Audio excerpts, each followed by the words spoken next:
வணக்கம். ஔவையினுடைய பாடல் ஒன்றை நீங்கள் பார்த்தீங்கன்னா, அரிது அரிது மானிடராய் பிறத்தல் அரிது. அப்படி மானிடராய் பிறந்த போதும் ஞானமும் கல்வியும் நயத்தல் அரிது. இது ஒரு வார்த்தை பார்ப்போம். இவை தவிர அந்த அம்மா வரிசையாக சொல்லுவாங்க. அதாவது மாற்றுத்திறனாளிகளுடைய அந்த இதுகளை குறிப்பிட்டு இப்படியெல்லாம் இல்லாமல் பிறப்பது நல்லது அப்படிம்பாங்க. அப்படி எப்படி பிறக்க முடியும் சொல்லுங்கள் பார்ப்போம். பிறந்த பிறகு நமக்கு குறைபாடுகள் ஏற்படுவது ஒரு வகை. ஹெலன் ஹெல்லர் போல் 18வது மாதத்தில் பார்வை, செவித்திறன், பேச்சுத்திறன் எல்லாம் போச்சுன்னு கேள்விப்படுறோம். போலியோ அதுக்கு சிறு வயதில் ஏற்படக்கூடிய அந்த மாற்றத்தை பார்க்குறோம். ஆனால் பிறக்கிற போதே குறைபாடு இருந்தால் என்ன பண்ண போகிறோம்? அந்த நாளில் குயவன் கை ஆட்டத்தில் நேர்ந்த கதிக்கு நாம் என்ன செய்ய முடியும்? கைமணி தேசிய விநாயகம் பிள்ளை அவர்கள் உமர்கை அம்பாளர்களுடைய மொழிபெயர்ப்பில் சொல்வார். இப்போது குறைபாடு உடையவர்களை நாம் அங்ககீனமானவர்கள் என்று சொல்வதில்லை. அதற்கு பதிலாக சேலஞ்சு பர்சன்ஸ் என்று சொல்கிறோம், மாற்றுத்திறனாளிகள் என்று சொல்கிறோம். என்ன அழகாக சொல்கிறதா இருந்தால், மாற்றுத்திறனாளிகள்னு நம்ம சொல்கிறத காட்டிலும் இந்த உலகையே மாற்றும் திறனாளிகள் என்று அவர்களை நம்ம பாராட்டினா எவ்வளோ நல்லாயிருக்கும். எப்படி? நம்ம சாதாரணமாக உடல்நலம் இல்லாமல் வேலை பார்த்துக்கிட்டே இருக்கோம். என்ன இன்றைக்கி லீவ் போட்டிங்க? ஒரு மாதிரியாக இருந்ததுங்க, குதுகுதுன்னு இருந்துச்சு, ஒரு மாதிரியாக டக்குன்னு படுத்துட்டேன். லேசாக தலைவலி, லேசாக கால் வலி, லேசாக சுண்டு வரலில் வருது, நகத்தில் இது நகைச்சுத்தி, இப்படி ஏதாவது ஒன்று சொல்லிகிட்டே இருக்கோம். இது முடிஞ்ச உடனே சரியாகி போயிடுறோம். ஓய்வு எடுக்க வேண்டியதான் இல்லைன்னு இல்லை.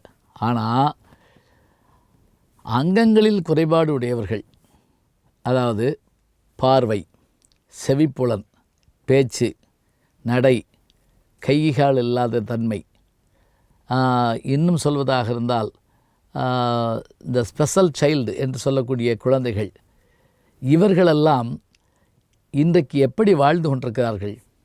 சிவகங்கையில் தாயகம்னு ஒரு அமைப்பு இருக்குது. புஷ்பராஜ் என்னுடைய நண்பர் அவர். அங்கே ஒரு 30க்கும் மேற்பட்ட மாற்றுத்திறனாளிகள் இருக்காங்க. அது தாயகம்னு அவங்க பேர் வச்சாலும் நானும் அதில் ஒரு புரவலன் மாதிரி எப்போதும் இருப்பேன். அவங்களோட எப்போவும் நான் போய் நண்பர்களாக பார்த்துக்கிடுவேன், பேசுவேன், எல்லாம் செய்வேன். நம்ம வீட்டுக்கு அவங்க எல்லோரும் வருவாங்க. அதில் பல பேரை பார்க்குற போது அவங்க எல்லோரும் என்னென்னா தொழில் செய்து சாப்பிட்றாங்க. அதான் ஆச்சரியம். அதில் பல பேர் தவழ்ந்து தான் வருவாங்க. அந்த தவழ்ந்து வந்தாலுமே அவர்கள் ஒரு சிறு தொழில் செஞ்சு அதில் தங்களை காப்பாற்றிக்கிட்டு அப்பா அம்மாவுக்கு பணம் அனுப்புகிறாங்களாம். எவ்வளோ நல்லா இருக்குது பாருங்கள், கேட்கவே எவ்வளோ சந்தோஷமாக இருக்குது. அதே போல் ஐன்ஸ்டீனை பற்றி சொல்கிற போது அவரை ஸ்பெஷல் சைல்டு அப்படிம்பாங்க. ஏன் தாமஸ் ஆல்வா எடிசன் அவரை பற்றி சொல்கிற போது அவர் செய்த ஒரு சின்ன தவறுனால ரயில் பெட்டியில் தீப்பிடிச்சு அந்த நிலைய அதிகாரி பலார் ஒரு அறா கன்னத்தில் விட்டு அவர் காதே செவிடாக போச்சான். காது கேட்காம போச்சுங்கிறத ஒரு குறைபாடாக எடுத்துக்கிறாமல், இதனால் எனக்கு நல்லது, இனிமேல் வெளி சத்தம்லாம் எனக்கு கேட்காதுன்னு அவர் வேலையை பார்க்க ஆரம்பிச்சிட்டாராம்.